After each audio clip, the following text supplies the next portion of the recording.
So in my last video, which you can watch up there, I talked about being in control of your life and not being a victim and taking extreme ownership of everything that happens to you. Now I believe that there's one other topic that goes hand in hand with that concept. And I honestly believe, and this is just a throwaway comment, I'm not sure if it's completely true, I haven't done the research, but I believe that a lot of people are depressed because of these two things combined. First of all, they feel out of control. And second of all, their perspective of life is out of whack. It's off. It's not correct. Because perspective is this amazing thing that completely changes how you view the world. Because there was this one person, Dan Mace, he works with Casey Neistat. He just got a tattoo recently that says happiness equals reality over expectations. That means that your happiness will increase as your reality gets better, which I agree with, and your reality will increase as your expectations get smaller. So if you can reduce your expectations of what's happening in your life, then you can become happier. Now the Stoics, ancient philosophers 2,000 years ago, they agreed with this because they had this idea of negative visualization. That when you expect something negative to happen, or at least expect something worse than what actually will happen, then that's better for you, because if that thing actually happens, you're prepared for it. And if something better than that thing that you're expecting to happen happens, then you're happier. Now, it's a minor thing that I applied to my own life recently, but I was moving into a new flat, a new student accommodation. I'm in year 2 of university. And as I was moving into my room, I did a little bit of negative visualization. I imagined that my room would be horrible. It would be tiny. It would be grim. So that when I did move into this new room, I would be happy no matter what it was like. Because obviously student accommodation flats aren't the nicest. We all know that. But because I had negatively visualized what my room was going to be like, my expectations were minimized, so my happiness ended up increasing. And this whole idea of perspective and shifting your perspective is such a powerful tool, because you can also use it to become fulfilled.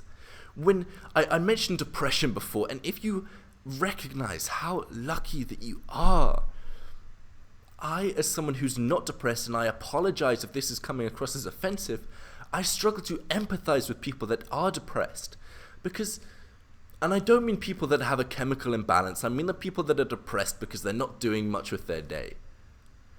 But this is a really touchy topic, and I know I'm going to be offending a few people, but this is just my opinion, and I'm just going to say it anyway. How can you be depressed when you recognize how lucky that you are? And obviously there's people with the chemical imbalance, but for the people that don't have that genetic disposition, how can you be depressed when you recognize how lucky that you are? Because we live better than kings lived years ago.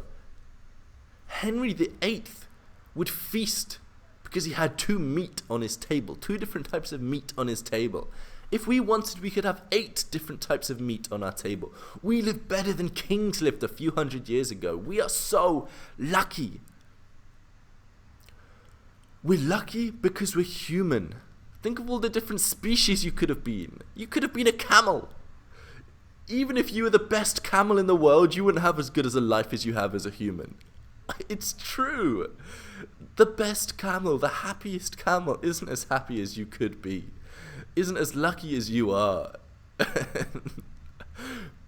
Even the fact that you're a human and you're able to watch this shows how lucky you are again.